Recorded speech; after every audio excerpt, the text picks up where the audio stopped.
اللہ شکریہ جزا ونتوکل علی مضل له ومن يضلله فلا هادي له ونشهد أن لا إله إلا الله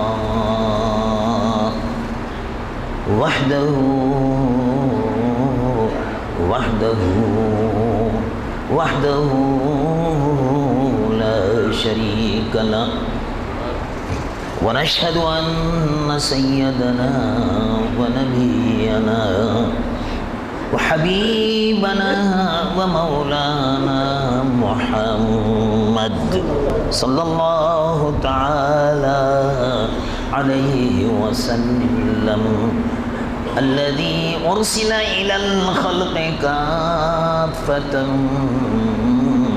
بشيرا ونذيرا وداعيا إلى الله بإذنه وسراجا منيرا وبشر المؤمنين بأن لهم من الله فضلا كبيرا فهو الحبيب الذي ترجى شفاعته لكل هول من الأهوال مقتحم جاءت لدعوته الأشجار ساجدة تمشي إليه على ساق بلا قدم ومن تكن برسول الله نصرته إن تلقوه الأسد في آجامها تجيمي يا رب صل وسلم دائما أبدا على حبيبك خير الخلق كلهم قال الله عز وجل في شان حبيبه مخبرا وآمرا إن الله وملائكته يصلون على النبي يا أيها الذين آمنوا صلوا عليه وسلموا تسليما سيدنا وحبيبنا ومولانا محمد صاحب الوجه الأنور والجبين الأزهر صلاة وسلاما عليك يا سيدي يا رسول الله. الحمدللہ میں کافی سالوں کے بعد آپ کے اس شہر میں، قصبے میں حاضر ہوا اور مجھے انتہائی خوشی اور مسرت ہے، اور سب سے بڑی خوشی یہ ہے کہ 4 بچوں نے قرآن مجید و فرقان حمید کو حفظ کیا اور اپنے سینے کو قرآن مجید و فرقان حمید سے روشن اور منور کیا۔ میں ان عزیز اور پیارے بچوں کو، ان کے والدین کو، ان کے سرپرستوں کو اور مدرسے کے تمام معاونین کو دل کی گہرائیوں سے مبارکباد پیش کرتا ہوں۔ اسی کے ساتھ ساتھ اس بات کی بھی بڑی خوشی ہے کہ جامع مسجد میں بہت بڑی تبدیلی آ گئی۔ اس عرصے میں جامع مسجد کی تعمیر نو ہوئی اور بڑی عظیم الشان جامع مسجد اور اس کی تزئین و آرائش اور اس کی تعمیر نو، اللہ تبارک و تعالی مسجد کے بنانے والوں کو، تعمیر نو میں حصہ لینے والوں کو، تمام جتنے بھی بھائی اور بہنیں اور عزیز نوجوان جنہوں نے اس کی تعمیر میں، تزئین و آرائش میں حصہ لیا، اللہ تبارک و تعالی ان کو دین و دنیا کی نعمتوں سے مالا مال فرمائے۔ مسجد کی تعمیر کے ساتھ ساتھ اس کو آباد رکھنے کی بھی اللہ تعالیٰ توفیق عطا فرمائے۔ اللہ تبارک و تعالی جل جلالہ و عم نوالہ نے ہمارے لیے جو دین بھیجا اور عطا فرمایا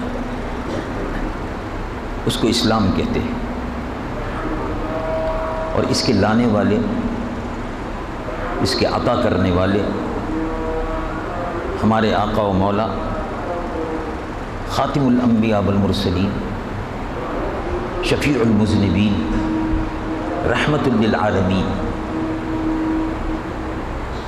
مومنوں کے لیے رؤوف الرحیم محمد الرسول اللہ صلی اللہ علیہ وسلم خاتم الانبیاء والمرسلین بن کر تشریف لائے۔ یہ دین اسلام ایک مکمل دین ہے، اسلام ایک دین کامل ہے، اور قرآن مکمل کتاب ہے۔ دین مکمل کامل دین ہے اور قرآن کامل اور مکمل کتاب ہدایت ہے۔ اللہ تبارک و تعالی جل جلالہ و عم نوالہ نے اس کتاب مقدس کو روئے زمین کے مسلمانوں کے لیے، روئے زمین کے انسانوں کے لیے، قیامت تک کے لیے اس کتاب کو کتاب ہدایت، کتاب نور، روشنی، کتاب ہدایت، کتاب نور اور ایسی مقدس کتاب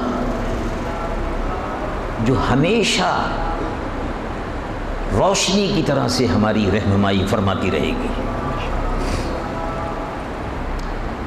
اللہ تبارک و تعالی جل جلالہ عم نوالہ نے اس قرآن میں ہر چیز کا بیان رکھا ہے۔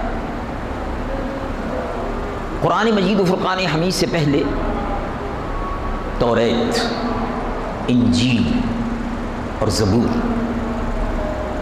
زبور حضرت داؤد پر، پیغمبر بزرگ پر،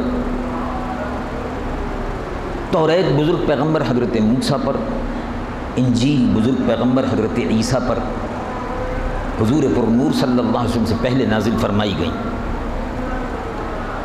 اسی لیے اللہ تبارک و تعالی جل جلالہ عم نوالہ نے قرآن مجید و فرقان حمید میں ارشاد فرمایا، اے محبوب، آپ سے پہلے جو کتابیں نازل کی گئیں ان پر لوگوں کو ایمان لانا چاہیے، اور جو آپ پر نازل ہو رہی ہے اس پر ایمان لائیں۔ آپ کے بعد اب کوئی نہیں ہے، کوئی کتاب نہیں اور کوئی رسول نہیں۔ آپ پر وحی کا دروازہ بند، آپ کے بعد اب وحی کا دروازہ نہیں کھلے گا، آپ تک ہے اور اس کے بعد بند۔ چنانچہ یہ ہمارے ایمان کا حصہ ہے کہ توریت پر، زبور پر، انجیل پر ایمان لائیں، اور یہ بھی ایمان لائیں کہ ان میں تبدیلی آ گئی، ان میں تحریف ہو گئی، ان میں لوگوں نے گڑبڑ کر دی، ان پچھلے لوگوں نے۔ اور قرآن کے متعلق اللہ رب العالمین نے ارشاد فرمایا کہ اس کی حفاظت کا ذمہ ہم نے لے لیا ہے، ہم اس کی حفاظت کر رہے ہیں۔ تو اللہ رب العالمین قرآن مجید و فرقان حمید میں ارشاد فرماتا ہے، رب العالمین جل جلالہ عم نوالہ ارشاد فرماتا ہے، اِنَّا نَحْنُ نَزَّلْنَا الذِّكْرَ، ہم نے قرآن اتارا۔ یہ ذکر، یہ قرآن، یہ ہمارا کلام ہے، ہم نے اس کو اتارا۔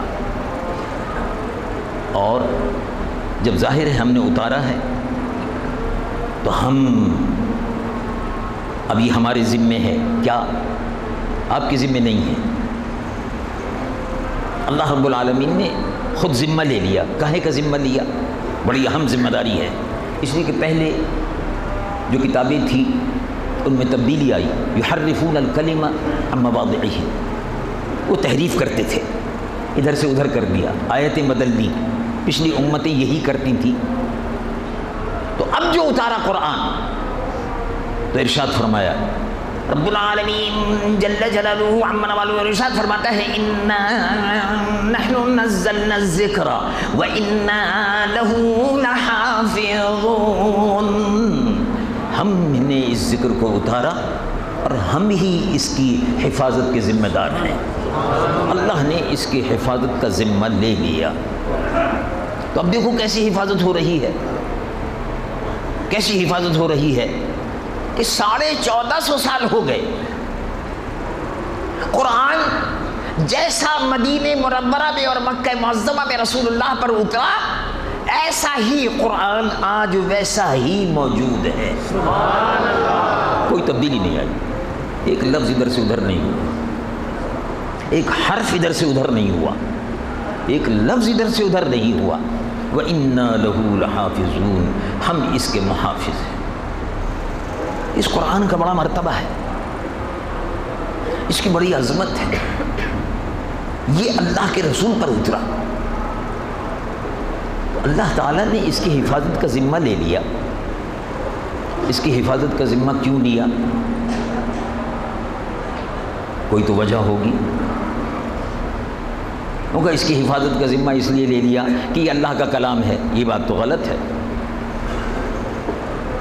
یہ بات سمجھ میں نہیں آتی کہ اللہ تعالیٰ نے قرآن کی حفاظت کا ذمہ اس لیے لے لیا کہ اللہ تعالیٰ رب العالمین جل جلالہ عم نوالہ نے اس کی حفاظت کا ذمہ اس لیے لے لیا کہ یہ اللہ کا کلام ہے۔ تو یہ بات تو سمجھ میں نہیں آتی، اگر یہ اللہ تعالیٰ اس وجہ سے حفاظت کا ذمہ لے لیتے کہ میرا کلام ہے، تو وہ جو زبور اور توریت اور انجیل تھی وہ بھی تو اللہ کا کلام تھا، تو اس کی حفاظت کیوں نہیں کی؟ اس کی بھی حفاظت کرنی چاہیے تھی، لیکن نہیں۔ حالانکہ اللہ کا کلام تو تھا، وہ قرآن شریف میں ہے کہ اس پر ایمان لانا بھی ضروری ہے، اس لیے کہ وہ اللہ کا کلام تھا۔ ارشاد فرمایا قرآن مجید و فرقان حمید میں، رب العالمین جل جلالہ عما نوالہ ارشاد فرماتا ہے والذین یؤمنون بما انزل الیک وما انزل من قبلک وبالآخرۃ ھم یوقنون، جو ایمان لاتے ہیں اس پر جو آپ سے پہلے اترا، ما انزل الیک وما انزل من قبلک، جو آپ پر اترا اور آپ سے پہلے اترا اس پر ایمان لاتے ہیں۔ ایمان میں شامل ہے یہ کہ آپ اس پر ایمان لائیں کہ زبور اللہ کا کلام تھا، انجیل اللہ کا کلام تھی، توریت اللہ کا کلام تھی، یہ سب اللہ کا کلام تھا اور اس پر ایمان لانا تھا۔ تو قرآن بھی اللہ کا کلام ہے، تو اللہ تعالیٰ نے توریت کی حفاظت نہیں کی، زبور کی حفاظت نہیں کی، انجیل کی حفاظت نہیں کی، قرآن کی حفاظت کی۔ کیوں کی؟ اس لیے کہ اللہ کا کلام ہے، تو اللہ کا کلام تو پہلے بھی تھا، اس کی حفاظت اس لیے کی صبح قیامت تک حفاظت رہے گی۔ یہ قرآن ایسے ہی اٹھ جائے گا، قیامت جب قائم ہوگی تو ایسے ہی اٹھ جائے گا۔ تو صحابہ نے عرض کیا کہ یا رسول اللہ کیسے اٹھ جائے گا؟ کہا کہ قرآن کا پڑھنے والا روئے زمین پر جب کوئی نہیں رہے گا تو قیامت قائم ہو جائے گی۔ مطلب یہ کہ قرآن اٹھ گیا، ایسے علم اٹھ جائے گا علماء کے اٹھ جانے سے، ایسے قرآن شریف اٹھ جائے گا حافظوں کے اٹھ جانے سے۔ قیامت قائم جبھی ہوگی حدیث شریف کے مطابق جب روئے زمین پر کوئی ایمان والا باقی نہیں رہے گا تو قیامت قائم ہو جائے گی۔ تو اللہ تبارک و تعالیٰ نے پھر اس کے قرآن کی حفاظت کا ذمہ کیوں لیا؟ اس لیے نہیں لیا کہ یہ اللہ کا کلام ہے، اللہ کا کلام تو توریت و زبور بھی تھے، اس کی حفاظت کا ذمہ اس لیے لیا کہ اللہ تبارک و تعالیٰ کو قیامت تک اپنے محبوب کے ذکر کو محفوظ کرنا تھا۔ قیامت تک اللہ تبارک و تعالیٰ اپنے محبوب کے ذکر کو جاری رکھنا چاہتا تھا۔ قیامت تک اللہ تبارک و تعالیٰ اپنے محبوب کے ذکر کی تلاوت کروانا چاہتا تھا، اس لیے کہ قرآن میں اب اس کے محبوب کا ذکر ہے۔ حدیث موجود ہو یا نہ ہو، رہے نہ رہے، حدیث کو لوگ اپنی مرضی کے مطابق ڈھالتے رہیں نہ رہیں،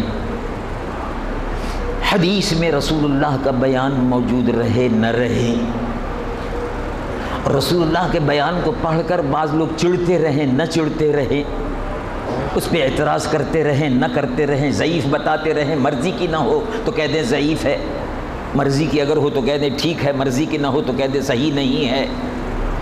بخار آتا نہیں ہے، بخاری ان کو آتی ہے، لیکن حدیث پر اعتراض کر دیتے ہیں۔